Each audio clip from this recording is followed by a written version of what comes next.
The first entry in this tier is For He. Now, For He may sound very familiar. It sounds a lot like Forgy, Luke's last name. And I'll tell you why it's spelled like For He. So, I want to say it was about the fall to winter of 2023. It was when the dads first started playing with us. So, my dad got Joe Forgy's number and I guess misheard his last name. So, for several months, Joe Forgy's contact name in my dad's phone was Joe For He. And it stayed that way for a while until I finally said, like, it's Forgy, not For He.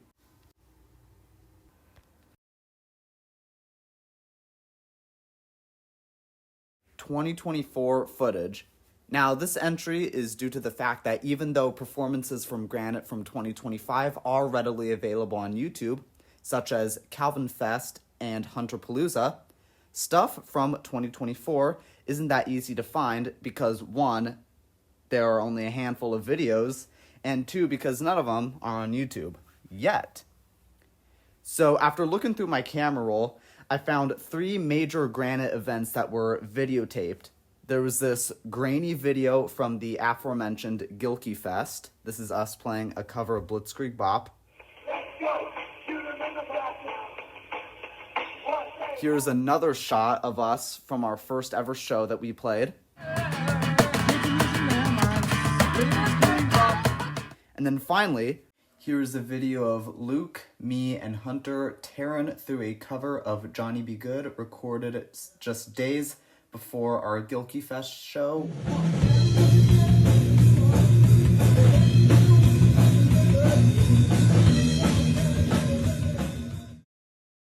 Ghost Rider, Forgetful Witness, and Slow. Now, I know what you're thinking. Calvin, these are just 3 random Granite songs. I must correct you. They are 3 random good Granite songs. But that's not why I'm here to talk about them. You see, these 3 songs, after listening to them closely, I discovered that they have relatively similar themes. Ghost Rider, which most of you guys haven't heard yet, but hopefully will end up on the Remember album, is about a short-tempered, lone wolf, kind of Western outlaw who gets compared to a freight train because of his immeasurable strength. Forgetful Witness is about a lone entity who haunts people's minds. And Slow, which you can find on our demo tape, Chair on the Wall, is about basically a lone ranger riding slow with nowhere to go. I find it kind of funny how we wrote 3 songs relatively about the same thing, but, you know, they're good songs, and I don't know, why don't you give them a listen?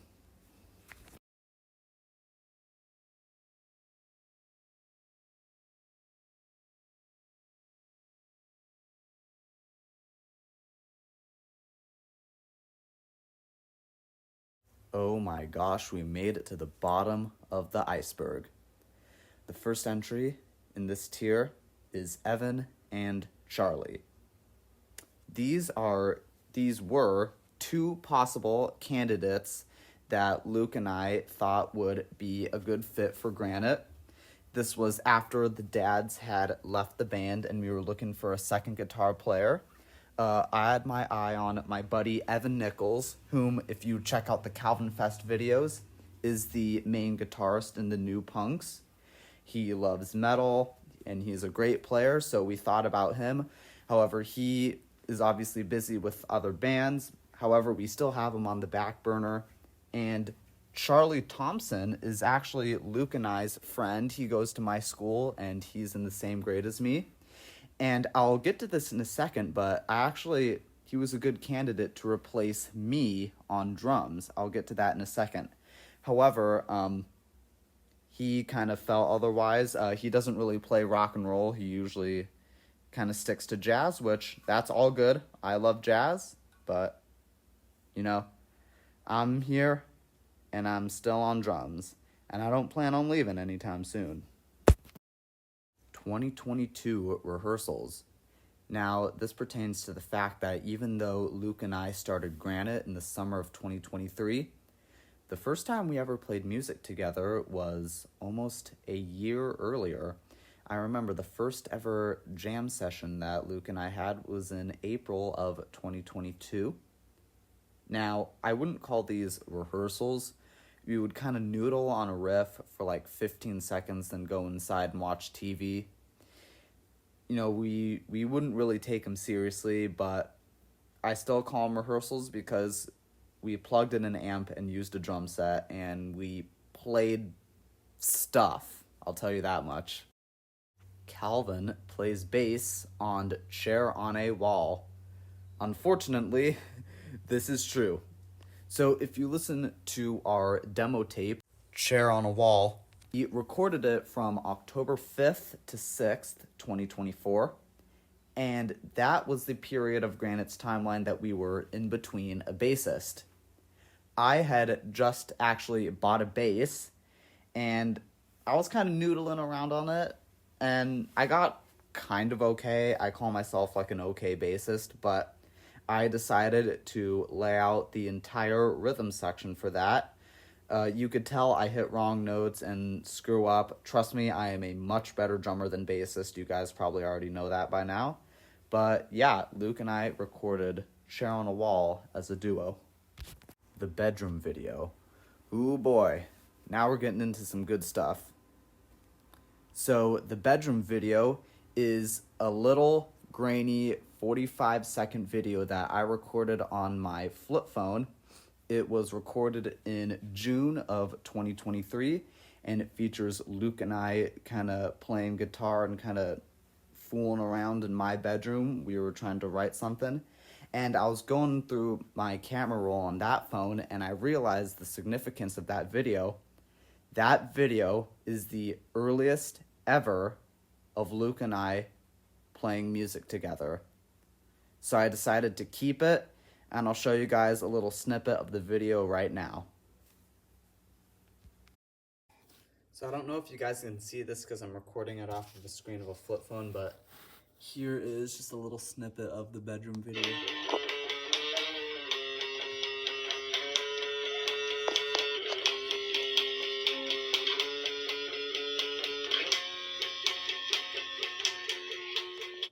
Yeah, there was.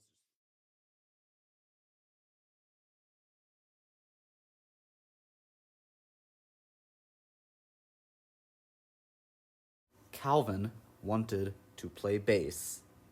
Elaborating on my point of me playing bass on Chair on the Wall, there was a brief moment between August and October of 2024 where I was seriously considering to be the bassist of Granite. So much so that in August of 2024, shortly after Joe Forgy left the band, I bought myself a jazz bass and was kind of learning how to play it.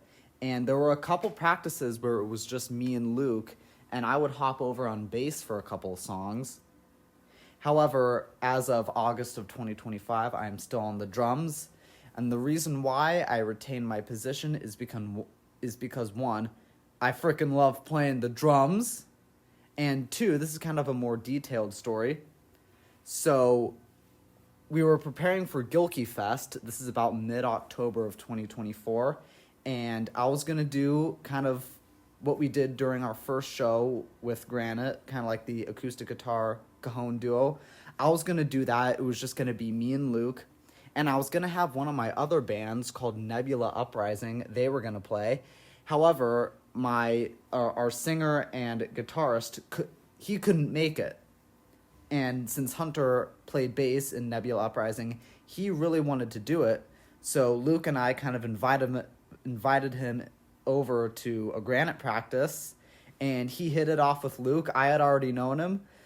He liked our original music, and I let him know that he was in. And so far, our dynamic has just been amazing. Full Metal Jacket sample. This is a good one. So, if you listen to our song DIA, there's a really good recording of it on video number 2 of the Hunterpalooza set.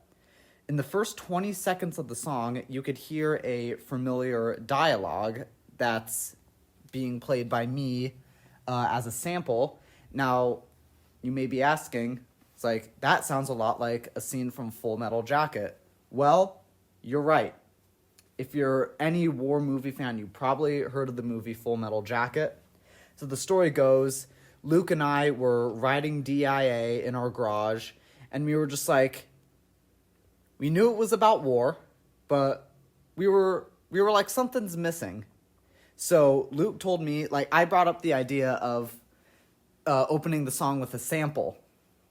And Luke said, like, okay, like, I want you to find a couple scenes of Hartman absolutely yelling at Pyle, put them together and let's see what you got. So I put together the intro, I showed it to him, he liked it, and also if at the end of the song, you could hear the familiar chant of 1, 2, 3, 4, I love the Marine Corps. That's obviously them after they got busted. You know the story. Just go watch the movie, and more importantly, go listen to our song, check it out.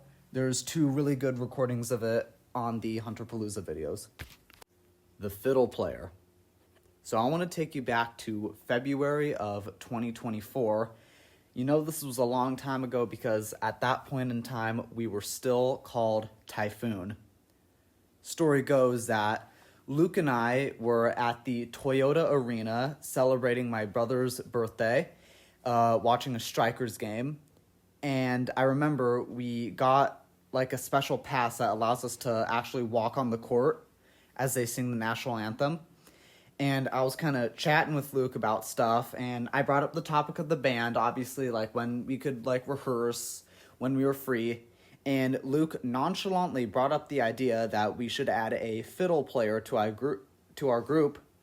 However, he didn't elaborate any further than that, and I was kind of left wondering, is there a fiddle player worthy to play Granite music? Will Granite ever need a fiddle player? You never know. It could be tomorrow that we get a fiddle player. It could be in 10 years.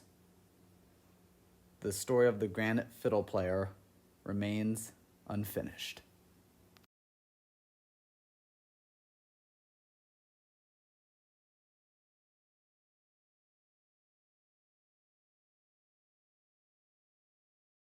Joel Freitas. Ooh boy, now we're getting deep. This is before Granite was even around. So, Joel Freitas was the guy who actually introduced me to Luke Forgy while I was in middle school. Joel and I actually go back a very long way. You see, we both met in 2017 while we were both 8 years old in 3rd grade. And funny enough, we didn't talk about music. We would hang out a lot, but we never talked about music because none of us were into music at that point. I remember going over to his house during the summertime and watching AFV, kind of hanging out, going swimming. It was the best. Then the pandemic hit and we kind of went our separate ways. However, I learned that he was going to the same middle school as me. So on the first day of 7th grade, I kind of went like, hey, what's up, man? And he's like, we kind of met each other, caught up. And he's like, you want to eat lunch with me? And I'm like, sure thing. So he leads me over to, it wasn't in the cafeteria. It was kind of in like a cement eating area. There's actually a video I'll show you in a couple seconds detailing the exact spot where I actually met Luke Forgy. I'll get to that in a second. So he leads me over to this table, and there's another boy sitting there, and he says, Calvin, this is my buddy Luke. And Luke and I kind of look at each other, and we kind of do that little head nod, like the little what's up head nod. You know what I'm doing. And we didn't talk for a couple days. We kind of like warmed up to each other. But you know how the story goes, and I always like to say, the rest is history. And I just want to take this time and say, Joel, wherever you are, if you somehow managed to find and watch this video, it's me, Calvin. I just want to say I miss you, buddy, and you're part of rock history. I just wanted you to know that. Tailpipes. Now, Tailpipes was another candidate for a possible new band name after we switched from Typhoon. Story goes out on the same night that we picked Granite as a band name, Luke texted me the words Tailpipes, and I was just like, okay, that's a good candidate. However, he sent me another text basically laughing it off and saying like, nah, like it's all good. We don't have to do it. So I'm just like, I was sitting here thinking, tailpipes. And I ended up looking it up, and it turns out a tailpipe is, I believe, part of a muffler. of a car. I think. I'm not a car guy, so I really don't know. Let me know down in the comments. But it's kind of rock and roll. We could have been named after a car part. Luke's sister named the band. Now, this is what we like to call an inside joke. Even I don't know if it's real or not, but the story goes something like this. We were setting up, Luke and I, for our first show at that house party that I talked about earlier. And we were talking to some guys that we were called Granite. And then one of Luke's younger sisters, and if you guys are watching this video, I'm so sorry, I can't remember who, said, I, had the idea to name the band Granite. And the story goes that she told me Luke was having trouble coming up with a band name, and he needed something that, was rocky, quote-unquote rocky, and she was the one who suggested Granite. And when Luke heard the story and heard me talking to her, he neither confirmed it nor denied it. So it kind of leaves us in limbo. Is the story legit, or is it just another one of Granite's fables?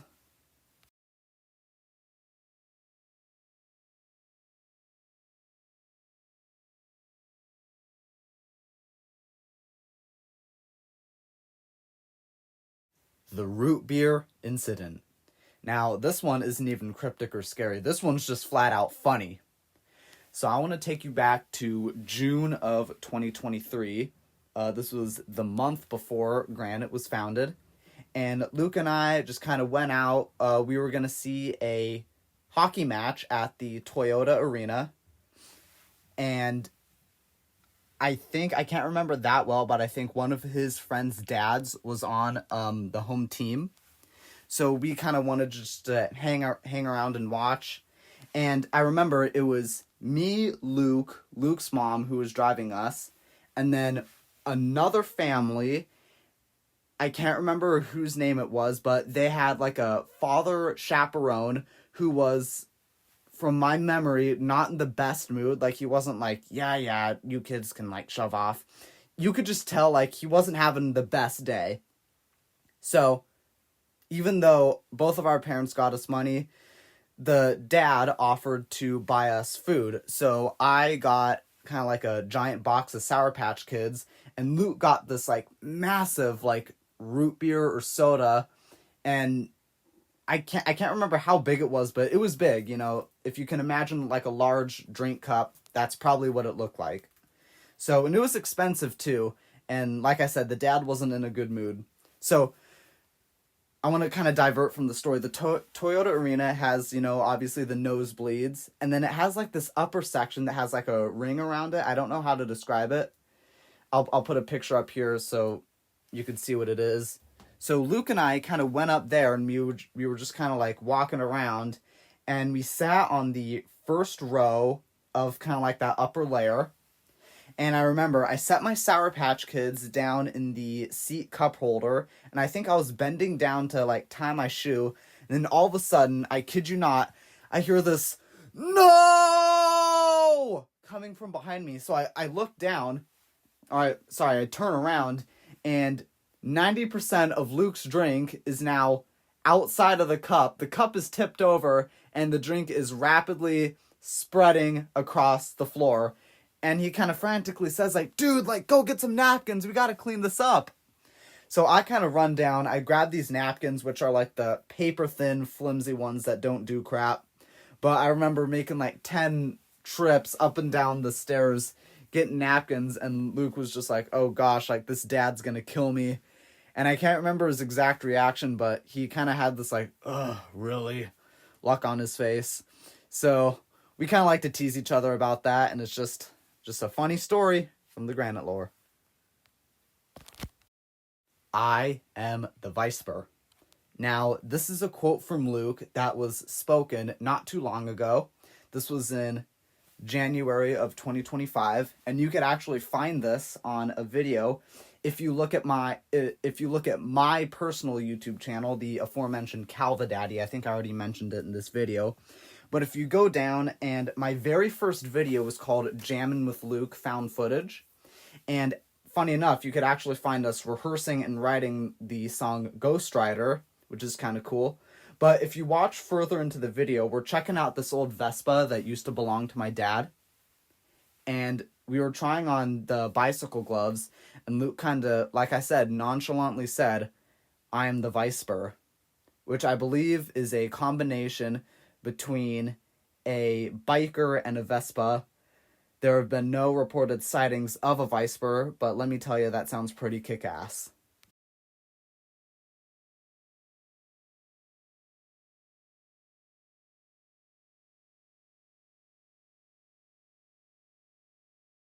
Only one song written during the Dad's era survived. That right there is a true statement. So you see, our song Slow, which we actually still play live to this day, was the only song written during the Dad's era that actually survived through. As you can see, we wrote several songs during that particular era of Granite, such as the song Moving On, which I had already mentioned. However, just as we were rehearsing for our first show, Luke decided that he didn't know how he felt about Moving On anymore, so we decided to drop it from our catalog. However, he liked Slow, and that song remained. And I believe it's either that or Moving On is, I think one of those two is our oldest song, or one of our oldest songs. Our oldest song obviously is Trenches, but that song and or Moving On is either our second or third oldest song. So that's pretty cool. One of the first songs that we ever wrote together is still being played live.